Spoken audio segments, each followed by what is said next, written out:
Hey guys, this is Amit and welcome you all in धरातन।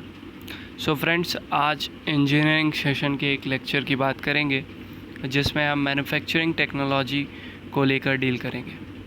Manufacturing technology में आज हम बात करने वाले हैं स्पेशल कास्टिंग प्रोसेस की। ये पार्ट 1 है। हम बात करने वाले हैं स्पेशल कास्टिंग प्रोसेस की। इसमें पहला पार्ट जिससे हम स्टार्ट करने वाले हैं वो है हमारा शेल मोल्डिंग। सेल मोल्डिंग, इसे हम सेल मोल्ड कास्टिंग भी कहते हैं। ये बेसिकली होता क्या है, जैसा कि इसका नाम है आप देख सकते हो, सेल मोल्डिंग। यहाँ पे हम सेल के माध्यम से एक मोल्ड बनाते हैं, ठीक है, और फिर उसके थ्रू हम कास्टिंग करते हैं। इसको मैं बेसिकली एक बार पढ़ के आपको समझा देता हूँ ताकि मोस्टली क्लियर हो जाए। Shell moulding also known as shell mould casting, ठीक है, इसे सेल मोल्ड कास्टिंग भी बोलते हैं, is an expendable mould casting process. Expendable से मेरा मतलब ये है कि एक सेल के माध्यम से हम मोल्ड बनाते हैं, इसलिए इसे कहा गया expendable mould casting process that uses resin covered sand to form the mould. यहाँ पे रेजिन एक बाइंडर है जो बेसिकली क्या करता है, सॉइल को बाइंड करने में मदद करता है, मतलब उसे जोड़ने में मदद करता है। Covered sand to form the mould, और उससे हम क्या बनाते हैं, मोल्ड बनाते हैं। As compare to shell moulding this process has better dimensional accuracy. अगर हम बात करें सैंड मोल्डिंग की तो उसके मुताबिक इस प्रोसेस की ज़्यादा एक्यूरेसी है, ठीक है, ये हायर प्रोडक्टिविटी रेट। दूसरा क्या है, ये हाईली प्रोडक्टिव है। तीसरा है लोअर लेबर रिक्वायरमेंट। लेबर्स की रिक्वायरमेंट यहाँ पे बहुत कम होती है। It is used for small and medium parts that require high precision. ये ज़्यादातर छोटे और मध्यम पार्ट्स को बनाने में यूज़ होता है जहाँ पे हमें हाई प्रिसीजन चाहिए। अब हम बात करते हैं इनके प्रोसेस की, कैसे हम बनाते हैं या फिर क्या क्या प्रोसेसेस होते हैं। प्रोसेस देखने से पहले मैं आपको एक पिक्स दिखाऊंगा कि कैसे ये प्रोसेस होता है। देखो, ये जो है ये मेरा पैटर्न है जो कि क्लैंप किया गया है इस बॉक्स पे, ठीक है, ये पैटर्न था जो कि क्लैंप किया गया है इस बॉक्स पे। और ये जो आपको येलो वाला दिख रहा है ये कुछ भी नहीं, ये सैंड है, ठीक है। और ये जो पैटर्न होता है ये बेसिकली हीटेड फॉर्म में रहता है, और यहाँ पे सैंड प्लस रेजिन, ठीक है, सैंड प्लस रेजिन, ठीक है, इसका मिक्सचर जो है आपको यहाँ पे मिलेगा। फिर क्या करते हैं हम, नेक्स्ट स्टेप में इस बॉक्स को एकदम से उल्टा कर देते हैं। तो क्या होता है, यहाँ पे जितने भी सैंड रहते हैं वो कहाँ आ जाते हैं, इस हीटेड पैटर्न के ऊपर। और ये हीटेड पैटर्न है और इस सैंड में हमें पता है रेजिन है, रेजिन बाइंडर का काम करता है। तो ये बाइंडर जो है वो क्या होगा, सैंड को इस पैटर्न पे चिपकाने लगेगा, और जैसे ही ये पैटर्न पे चिपकेंगे तो ये एक सेल फॉर्म करेंगे। सेल मतलब ऊपरी कवर, आप देख सकते हैं, एक परत। और फाइनली इसको फॉर्म करने के बाद इनको फिर से हम इनको फिर से हम ओवन में रख के थोड़ा और हीट करते हैं ताकि वो अच्छे से चिपक जाए। और फाइनली फिर हम क्या करते हैं, वहाँ से फिर पैटर्न को निकाल लेते हैं। और ये जो येलो वाला पार्ट आपको दिख रहा है ये ही हमारा क्या होता है, सेल मोल्ड। ये बेसिकली एक बार में हाफ सेल मोल्ड बनता है। और यहाँ पे आप देख सकते हो ये गेटिंग सिस्टम यहाँ पे अलाउड होता है। आपको ये जो है ये मजबूरी एक होती है सेल मोल्डिंग की, यहाँ पे आपको गेटिंग सिस्टम रखना ही पड़ता है। ये हाफ सेल मोल्ड हो गया। इसी तरह का एक और हाफ सेल मोल्ड बनाएंगे और फाइनली दोनों को हम यहाँ पे आप देख सकते हो अटैच कर देंगे। और यहाँ पे हम क्या करेंगे, एक सपोर्टिंग जो होता है, सपोर्टिंग मिक्सचर, वो डाल देते हैं। और इस जगह से ये गेटिंग सिस्टम से हम पोर करते हैं कोई भी मोल्टेन मेटल, और फिर इसी मोल्ड में वो जाकर और ठंडा होता है। और फिर फाइनली हम इस मोल्ड को तोड़ देते हैं और हमारा पैटर्न, हमारा जो जॉब है उसको हम निकाल लेते हैं। चलिए फिर से आ जाते हैं अपने स्टार्टिंग प्रोसेस वाले शीट पे। सो यहाँ पे हम प्रोसेस डील करने से पहले मैं आपको बता दूँ कि इसका जो पैटर्न होता है वो बेसिकली आयरन और स्टील का बना हुआ होता है, बट कभी कभी हम एल्युमिनियम और ग्रेफाइट को भी जब डिमांड रहता है तब हम इनके भी यूज़ करते हैं। कभी कभी एल्युमिनियम यूज़ होते हैं और ग्रेफाइट कुछ केसेस में यूज़ होते हैं। ये तो हो गया पैटर्न के बारे में। अब हम बात करेंगे मोल्ड क्रिएशन के बारे में। आप समझिए मोल्ड क्रिएशन कैसे होता है। सबसे पहले ये जो पैटर्न होता है जिसको हम क्लैंप करते हैं उस बॉक्स के ऊपर, ठीक है, डंप बॉक्स के ऊपर। सो हमें पैटर्न को सबसे पहले हीट करना पड़ता है 170 से 370 डिग्री, 175 से 375 डिग्री के बीच, जिसको हम बोल सकते हैं 350 से 700 फ़ारेनहाइट डिग्री। और साथ में क्या करते हैं कि उस पैटर्न को हीट करने के बाद किसी लुब्रिकेंट से हम उसे कोट करते हैं मतलब उसके ऊपर चढ़ा देते हैं किसी तरह का लुब्रिकेंट, ताकि जो रिमूवल होगा हमारे मोल्ड का वो बहुत आसानी से हो जाए रिमूव। क्योंकि भाई देखो लुब्रिकेंट है तो लुब्रिकेंट क्या करता है, सरफेस को क्या करता है, स्मूथी बना देता है, तो और थोड़ा ऑयली बना देता है, जिसके कारण क्या होता है कोई भी परत आसानी से निकल जाए। फिर क्या होता है कि ये जो हीटेड पैटर्न होता है उसको हम क्लैंप कर देते हैं डंप बॉक्स में, ठीक है। और फिर क्या होता है which contains a mixture of sand and resin. So वो डंप बॉक्स क्या कंटेन किया हुआ रहता है, सैंड और रेजिन बाइंडर का। फिर क्या करते हैं जो डंप बॉक्स आता है उसको इन्वर्ट कर देते हैं, मतलब उल्टा कर देते हैं, ठीक है। तो ये सैंड और रेजिन का जो मिक्सचर होता है वो क्या होता है कोट हो जाता है किस पे, पैटर्न पे। सो पैटर्न पे कोट हो जाता है मतलब उस पर जाकर चिपक जाता है, ठीक है। और धीरे धीरे क्या फॉर्म कर देता है, शेल अराउंड द पैटर्न, ठीक है।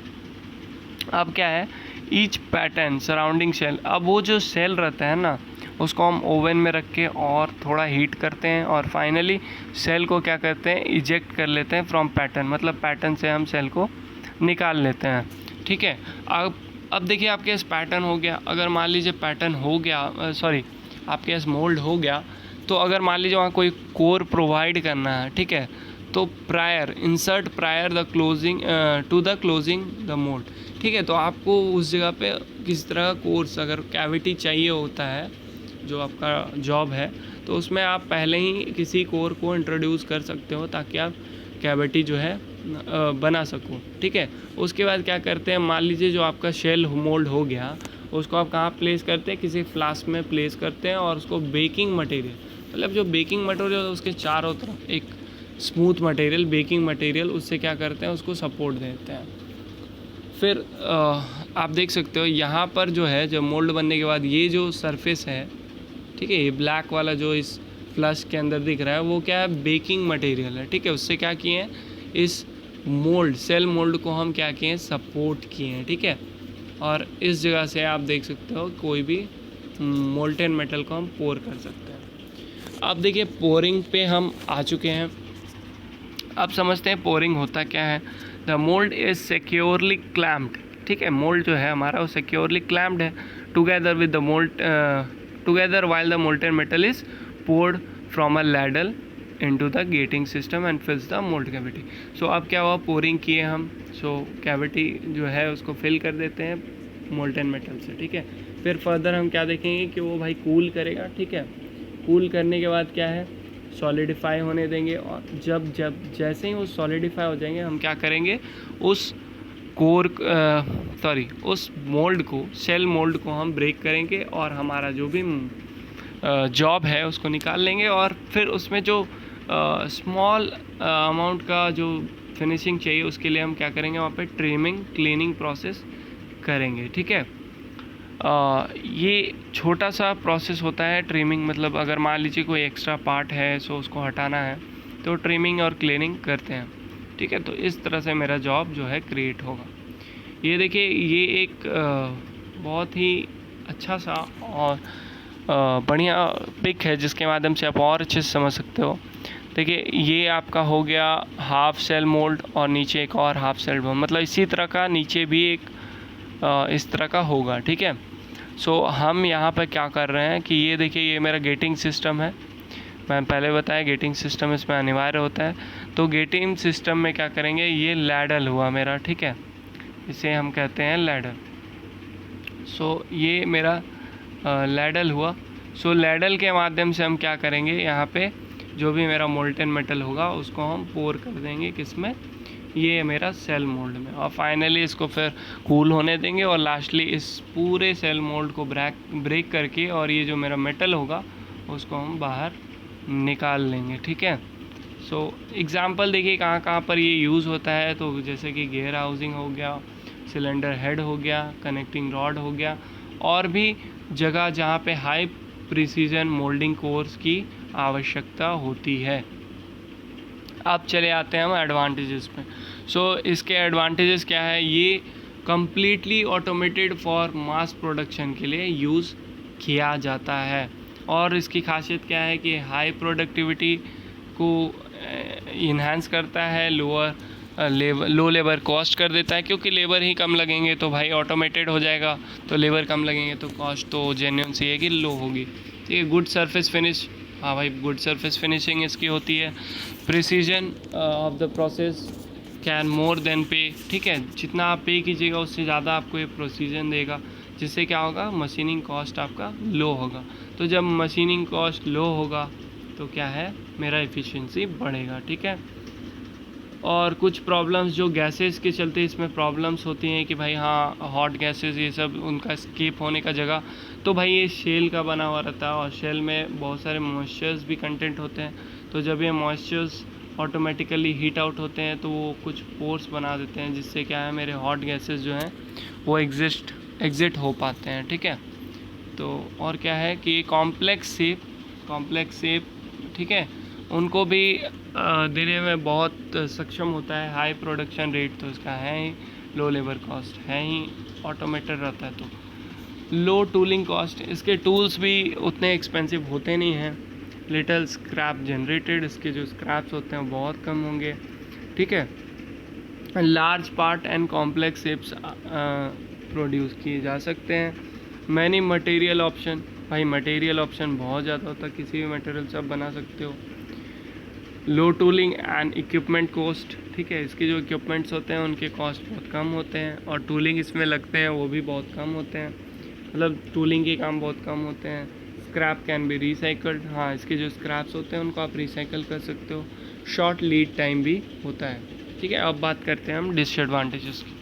सो डिसएडवांटेजेस का मेन डिसएडवांटेजेस यही है कि यहाँ पे आपको गेटिंग सिस्टम मोल्ड में रखना अनिवार्य है। आप एक्सटर्नल गेटिंग सिस्टम नहीं दे सकते, गेटिंग सिस्टम मोल्ड के साथ होना चाहिए। ठीक है।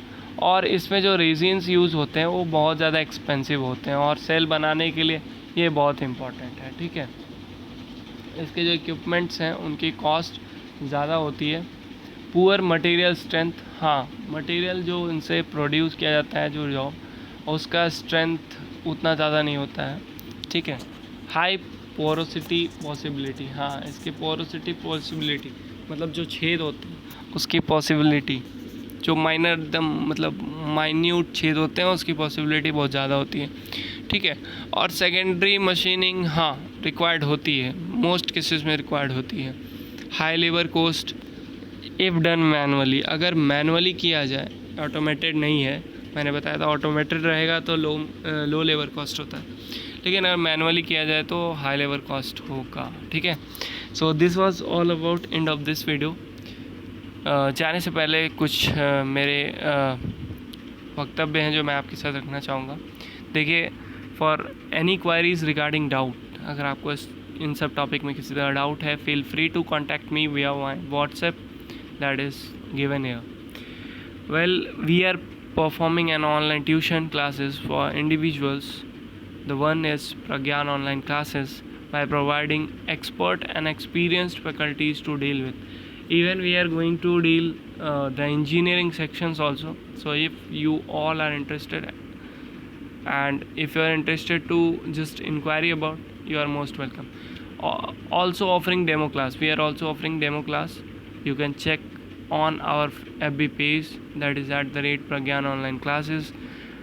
And any queries regarding online classes, please call @6202281483 or WhatsApp me @97081672663. So thank you, thanks a lot. अगर वीडियो अच्छा लगा तो शेयर करो, लाइक करो और सब्सक्राइब करो। Thank you.